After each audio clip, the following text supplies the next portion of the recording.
On avait envie de démarrer par une petite question un peu légère, une question qui, moi, qui revient très très souvent quand je parle de DeFi aux gens qui m'entourent. J'essaye de participer à l'éclosion de la blockchain en Belgique. Et une question qui revient tout le temps, c'est finalement, c'est pas possible, ça bat le marché, c'est trop beau pour être vrai. Qu'est-ce que vous répondez, vous, à tous ces gens qui constamment vous disent des taux d'intérêt à 20% sur des stablecoins, c'est que quelque part, il y a anguille sous roche? Je vais essayer de répondre. Alors, il y a anguille sous roche. Alors, effectivement, tout ce qui brille n'est pas or.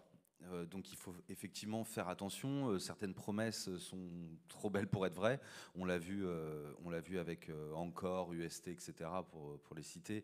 Mais la proposition de valeur qui était sous-jacente pour ceux qui savaient en fait de quoi on parlait, savaient que de toute façon c'était pas soutenable et que même un système comme ça finissait à zéro quoi qu'il arrive. Et je pense qu'il y a eu un gros manque d'éducation et une grosse prise de risque inconsidérée de la part d'acteurs centralisés qui se sont montés le bourrichon les uns après les autres en proposant toujours plus et en faisant fi des risques et au final de la promesse faite à leurs clients. Donc pour ce qui est centralisé. Après, si on reste dans le décentralisé, comme l'a dit Richard, de grands pouvoirs vont avec de grandes responsabilités. Spider-Man. Et donc au final, c'est la vérité. On ne peut pas imaginer que des rendements à 20% ne vont pas avec des gros risques. Après, c'est soutenable parce qu'on a des effets marketing comme le liquidity mining, des choses comme ça qui vont aider à atteindre des rendements aussi élevés. Mais pour moi, c'est souvent plus un effet marketing qui vont amener des gens justement à s'y intéresser que quelque chose qui est soutenable dans le temps. Et comme le disait monsieur qui posait une question, quand on revient à des marchés qui sont entre guillemets plus normaux, dans des phases on va dire moins exponentielles vers le haut, on voit qu'effectivement on retourne vers des rendements qui collent plus à la réalité. Et d'autant plus que notre marché est assez petit aujourd'hui, effectivement, il y a des fois où on peut être même moins compétitif que ce qui se fait dans la finance traditionnelle, mais on n'a pas les mêmes avantages, on n'a pas les mêmes inconvénients. Et donc après, c'est à tout à chacun de gérer non seulement son risque, son exposition, et de voir effectivement quels outils sont les plus appropriés à ce dont il a besoin, qu'ils soient institutionnels ou particuliers. Je vois que les autres panélistes ont l'air de partager.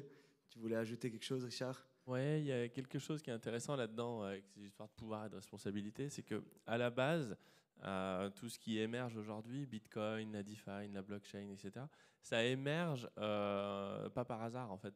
C'est un remède à des problèmes. Et en fait, jusqu'à il y a 10 ans, on va dire, la banque et la finance étaient là quelque part pour offrir des repères collectifs. Vous avez l'assurance vie, le livret A, tout le monde avait ça, à peu près ça en tête. Dans les années 90, on faisait 5 à 10%, on était content, ça marchait bien. C'était un outil collectif qui marchait pas si mal. Et aujourd'hui, en fait, le problème, c'est que si ces solutions apparaissent, c'est parce que le reste dysfonctionne. Et entre les deux, vous avez les gens. Et vous allez avoir beaucoup de gens qui vont être perdus. C'est-à-dire qu'ils vont être sacrifiés dans des faillites, dans des bank runs, dans je sais pas quoi, toutes ces joyeusetés. Et la bonne nouvelle, par contre, c'est qu'on a quand même une petite bouée de sauvetage, un canot de sauvetage, si on est optimiste. Mais il va falloir aller le chercher et le prendre avec de la responsabilité, du risque. Et du coup, tout ça va être très inégalitaire. C'est la vie. Je vais peut-être... Je te rajoute juste, au final, c'est pour ça que les outils qui sont en train d'être construits pour l'instant sont très complexes et que le travail qui vient pour les années, à venir est de rendre ça le plus, à la façon d'Apple, le plus facile à prendre en main, le plus implicite, le plus facile à comprendre. Et ça, c'est vraiment un travail qui est fait et qui demande à être vraiment amélioré pour que tout à chacun puisse l'utiliser. Et que dans quelques années, tout le monde utilise de la DeFi, de la blockchain, sans même s'en rendre compte. C'est marrant parce qu'on disait, ça prouve bien que ça marche pas, là, quand tout s'est pété la figure, Terra Luna et tout. Et en fait, j'ai dit, en réalité, ça a surtout démontré que la DeFi, ça marche vachement bien. Parce qu'il y a vraiment eu deux phases. Il y a eu les 2 premières heures où Terra Luna a déboîté. Et là, tous les gens, quand ils ont commencé à vendre les 80 000 bitcoins sur le marché, c'est un truc de fou, vous faites ça sur les marchés financiers, vous faites craquer n'importe quoi avec ça. Et là, dans les minutes qui suivent, tous les gens qui ont été leveragés ou qui avaient fait des paris un peu, ils se sont fait déboîter instantanément. Il n'y a pas eu de oui, mais monsieur, moi je pense que. Non, c'est terminé. Et ensuite, là, on est toujours en train de digérer la vague dans les organisations centralisées. Je veux dire, c'est un truc de fou en fait. C'est-à-dire que la centralisation reproduit les mêmes effets. Ouais, mais peut-être que je vais me faire sauver par de la vicimonie, et puis si j'appelle un pote, etc. Alors que sur la DeFi, ça a été coupé, mais dans le vif tout de suite. Et on vit bien dans la DeFi aujourd'hui. Enfin, Terra Luna, c'est vieux, c'était au moins il y a 2 semaines. C'est un truc de fou. Je vais peut-être un peu rebondir moi, sur ce qui a été dit ici. Si on reprend aussi dans vos discussions, enfin, dans vos présentations ou les échanges qu'on a ici, on comprend très clairement c'est un écosystème qui est super jeune. On a pas mal mentionné la complexité, un marché des taux d'intérêt un vrai marché des taux d'intérêt avec des vraies solutions aussi, là, comme Alexis proposait en termes d'emprunt. Mais aujourd'hui, du coup, à qui ça profite, qui utilise la DeFi, on va dire. À qui il y a une vraie utilité aujourd'hui? Une gamme d'utilisateurs qui est quand même très large. Toi, moi, beaucoup de monde, des énormes market makers. On a vu d'ailleurs, ils ont été un peu exposés. C'est ça qui était bien. Il y avait le côté, il y a un marché qui a eu des conditions particulières. Et en fin de compte, là où d'habitude on a fait faillite, là on était en mode attention, vous allez faire faillite, on sera les premiers à le savoir. Et donc eux utilisent la DeFi à fond. Il y a donc un peu les utilisateurs qui expérimentent. Eux, ils ont toujours eu un peu de connaissances techniques, un peu d'audace d'aller mettre la main là-dedans. Mais au final, rapidement, et c'est aussi là où il y a beaucoup de travail à faire, parce que forcément, on va avoir des gens moins avertis, mais il y a un grand public qui a commencé à être intéressé par justement l'arbitrage de différents systèmes que proposait la DeFi par rapport aux moyens dont ils avaient accès, à la finance dont ils avaient accès. Après, aujourd'hui, on a même des gros acteurs qui font un travail, comment le dire de manière polie, assez ennuyant ou compliqué de défricher pour aller atteindre l'institutionnel, la régulation, tout ça. Il y a AV qui ont sorti des marchés qui sont fermés à des gens régulés, identifiés. Au final, la DeFi, il y a cette notion de contre-pouvoir, mais ça s'installe à côté de la finance traditionnelle. Et du coup, ça touche les mêmes personnes que la finance traditionnelle touche. Certainement, ça évolue avec la maturité, pour des raisons de sécurité, pour des raisons de liquidité, pour des raisons d'éducation. Mais au final, la finance touche aujourd'hui, si ce n'est même limite un public plus grand que la finance traditionnelle, parce qu'elle est plus facile d'accès. En termes voilà, les étapes d'accès peuvent être éventuellement plus faciles, et parce qu'en termes de mécanismes, de fonctionnement, de choses qu'on peut y trouver, on peut tout à fait séduire l'institutionnel, les entreprises, qu'elles soient des entreprises très traditionnelles ou des DAO ou des projets qui gèrent leur trésorerie de manière un peu différente, un peu alternative par rapport à ce qu'ils avaient avant. Mais je crois qu'en chiffres, c'est tout petit en vrai. On parle de trucs, je sais pas, la DeFi, vous allez pouvoir me dire, c'est peut-être 100 milliards. Maintenant moins. C'est un petit peu baissé. Donc c'est un peu baissé. Donc en fait, on est en train. J'aime bien cette comparaison d'adoption en disant il y a 200 millions d'utilisateurs en gros de la crypto dans le monde. Si on ramène ça à Internet, on est en 98. Et c'est ça, hein, je veux dire, là on est en train de parler de trucs, vous allez prendre des gens dans la rue, ils vont dire ils sont fous là-dedans. Ça concerne, on est un tout petit, c'est très peu de monde. Alors pour contrebalancer ce que tu dis, c'est vrai qu'il n'y a pas grand monde, mais un des gros avantages que je vois, et que ce soit, et je pense qu'on peut en être assez fier au niveau des cryptos, c'est qu'on a une inclusion vraiment importante des gens qui rentrent dans l'écosystème, qui investissent et qui acquièrent un savoir qui au final avant les intéressait pas du tout, que ce soit au niveau financier, au niveau économique. Moi je vois beaucoup de gens qui apprennent et par exemple à l'école, quand vous allez à l'école, on vous apprend pas l'économie, comment faire de l'argent, comment gérer votre argent, comment devenir riche. Ça c'est quelque chose non, on vous apprend pas.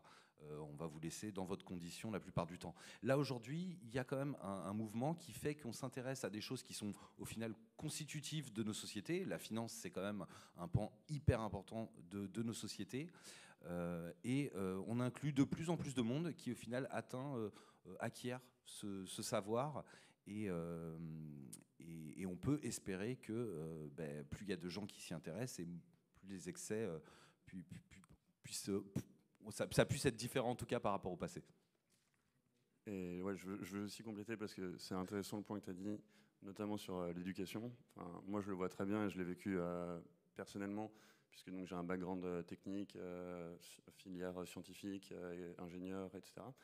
J'ai jamais eu un cours d'économie ou de finance de ma vie. Et donc j'ai découvert tout ça avec la DeFi, enfin, et avec la blockchain finalement en 2017-2016. Et c'est là où je me suis rendu compte que c'était quelque chose qui était complètement, un monde qui était complètement fermé en fait, qu'on voyait dans des films avec les traders et compagnie, complètement mirobolant. Et je trouve que, alors certes, c'est hyper bien parce que donc ça ouvre tout un nouveau monde et à finalement du retail et avec des barrières beaucoup plus faibles à l'entrée, notamment en termes de connectivité et de moyens. Mais effectivement, ça les expose à des risques que souvent ils ne comprennent pas. Et donc c'est pour ça aussi quand on parlait au début de yield à 20%, etc., le retail aujourd'hui est encore très sensible à l'hameçon, au marketing, en mode on va vous proposer du 100%, du 1000%, etc. On a même vu du 10 000, et pour ceux qui connaissent, et ça a hyper bien marché. Et donc c'est pour ça qu'effectivement on doit aussi, et il y a énormément de communautés aujourd'hui, notamment même des DAO, qui se forment autour de l'évangélisation et la prévention, entre guillemets, de l'accès à ces marchés-là pour les retail, et notamment voilà, les avertir. J'ai une petite question pour rebondir sur ce que vous avez un peu tous dit par rapport à l'adoption et les gens qui profitent finalement de la DeFi. Et ça, c'est peut-être plus pour toi, Alexis. Ici, on comprend bien que les entreprises, les institutionnels peuvent profiter de la DeFi à travers d'emprunts non collatéralisés. Mais quid de tous ces gens dont on parle tout le temps? Quand on parle de la DeFi, on entend souvent il y a 2 milliards de personnes aujourd'hui qui ne sont pas bancarisées. Parmi ces 2 milliards, peut-être 60% ont un smartphone. Et en gros, on pourrait leur redonner avec la DeFi accès aux produits financiers qu'on connaît. Mais finalement, le petit fermier au fin fond de la Colombie, comment est-ce qu'il emprunte pour financer son projet de maison? Parce que nous, la plupart du temps, on dépose des Ethers et puis en collatéral, on emprunte, on dépose des Ethers en collatéral, on emprunte des stables et on peut s'acheter une voiture avec. Mais le petit fermier en Colombie qui veut s'acheter une maison qui a 10 000 euros, il fait comment? Il a besoin d'une banque toujours? Je ne sais pas si vous êtes très familier avec la situation en Argentine, mais c'est exactement ce qui se passe en fait. Il y a actuellement, je ne sais plus, mais c'est 80% de la population qui est utilisateur en fait, ou familier donc avec le concept de crypto-monnaie.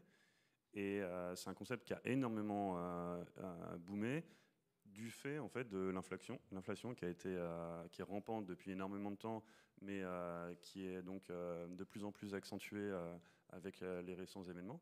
Et donc on a de plus en plus de personnes c'est d'ailleurs, si vous êtes dans l'écosystème, vous vous rendez compte que dans beaucoup des premiers protocoles et des premières DAO, il y a énormément d'Argentins.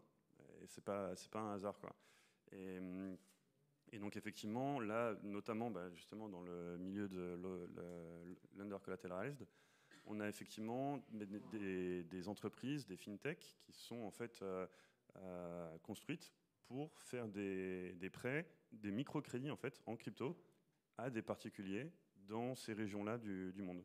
Donc là, on est vraiment sur le cas d'usage de la personne qui veut acheter une voiture, qui veut rénover sa maison, agrandir son restaurant, etc. etc.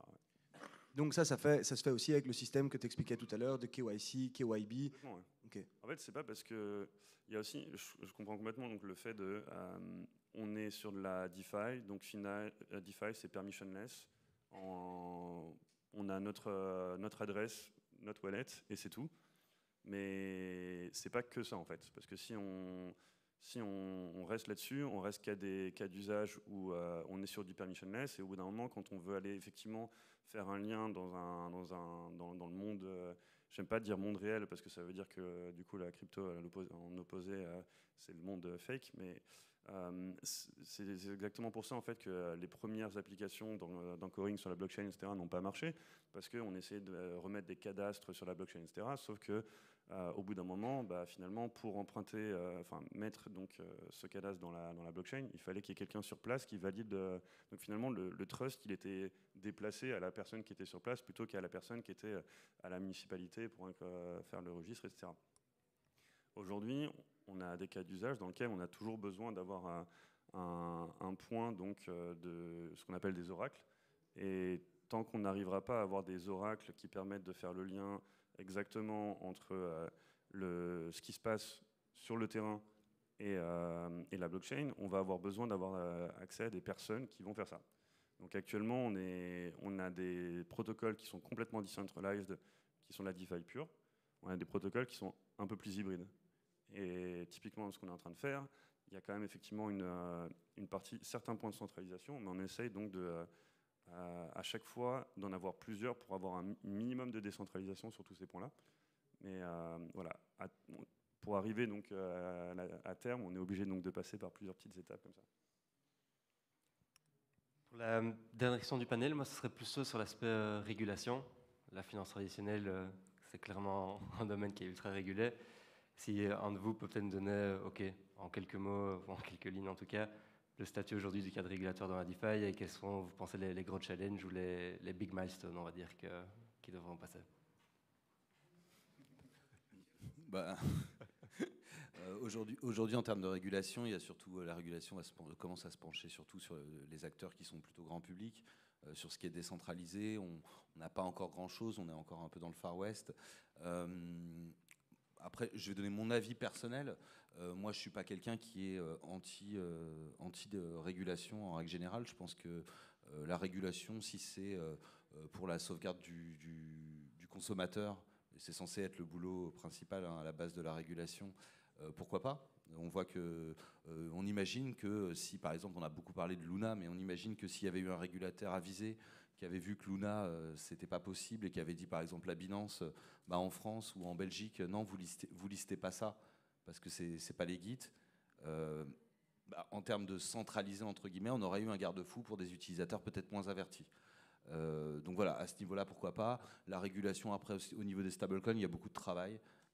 Il y a beaucoup de retard en Europe et je pense qu'il y a beaucoup de travail qui doit être fait assez rapidement. Donc pourquoi pas, de toute façon, on passera par une phase de régulation. Je pense que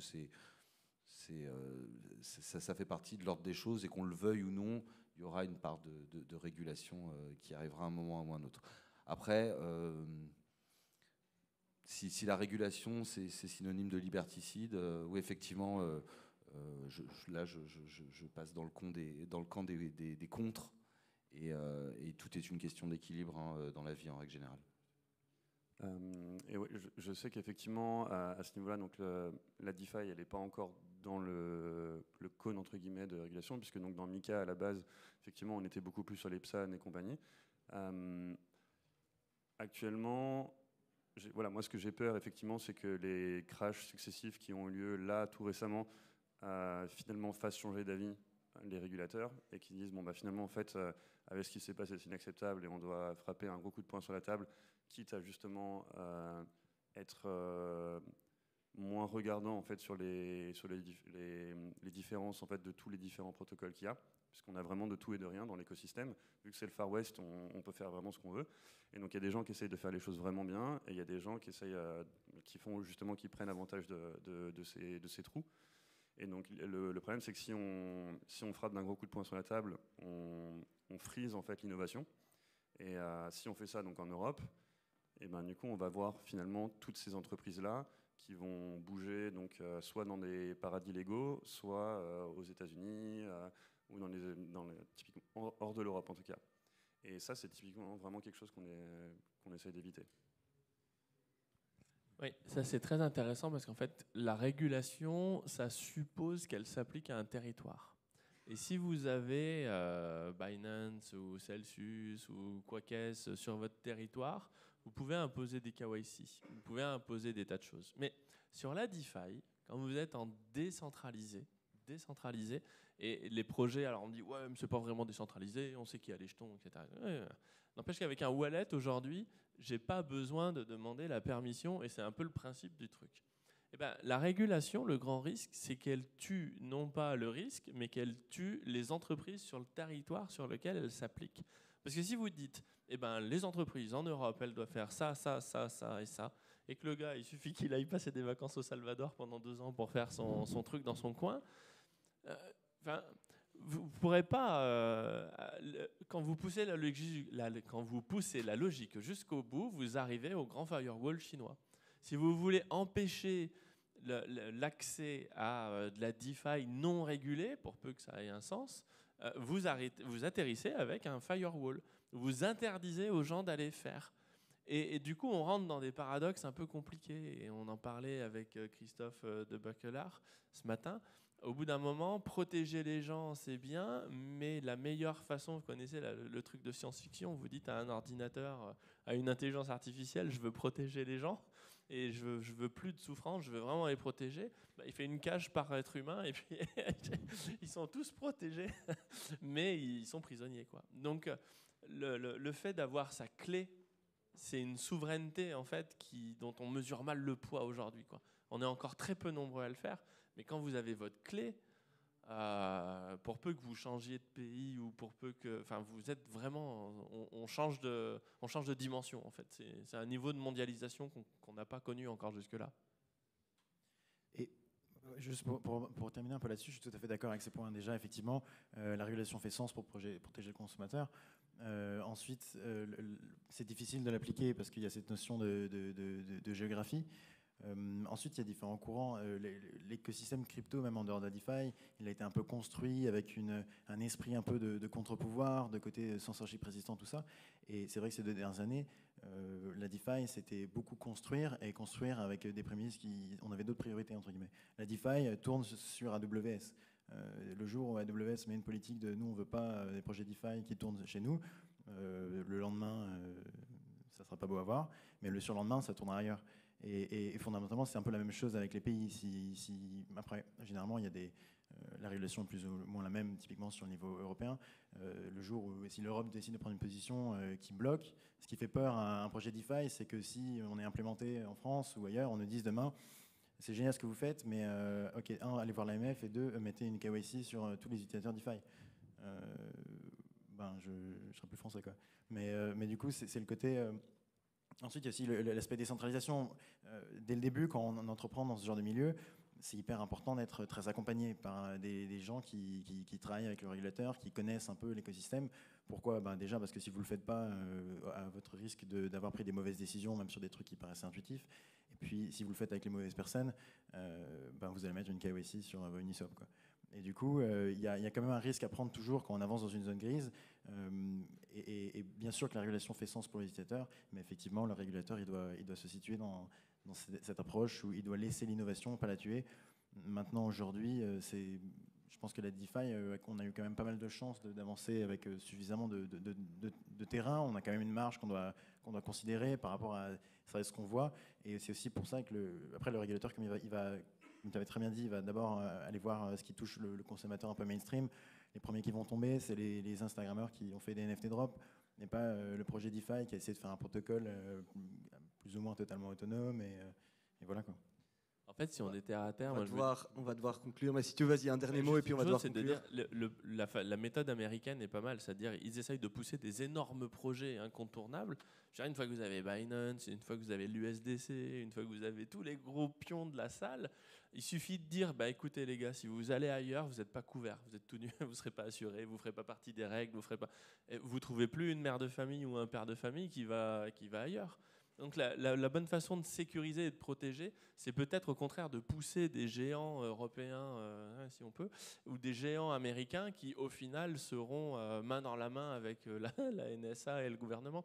Mais plutôt que d'interdire, d'offrir, Facebook a eu la liberté, la privacy des gens en donnant gratuit à des photos de chats, quoi. Je veux dire, c'est pas plus compliqué que ça en fait. Pour enfermer les gens, on peut le faire de leur plein gré, quoi.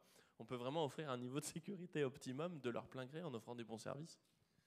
Voilà, on voulait conclure avec une toute dernière question qui n'a pas encore été posée à Blockchain Week. Est-ce qu'on est au bottom ? Est-ce qu'il faut buy the dip maintenant ou c'est pas encore le moment ? À votre avis, un petit mot chacun et puis on conclut là-dessus. C'est pour les questions, vas-y. Bon, Bon, ceci n'est pas un conseil en investissement, bien entendu. Full disclaimer, ouais. Disclaimer, 2 pages, etc. Est-ce qu'on est au bottom? Sincèrement, je ne sais pas, mais moi, je vais vous donner ma vision de la chose. On a beaucoup baissé. La marge pour descendre encore, c'est quoi? On peut diviser encore par 2, et peut-être, donc ça c'est vers le bas, peut-être vers le haut, on a des fois 10. Moi perso, ma technique personnellement sera un DCA sur 100 semaines.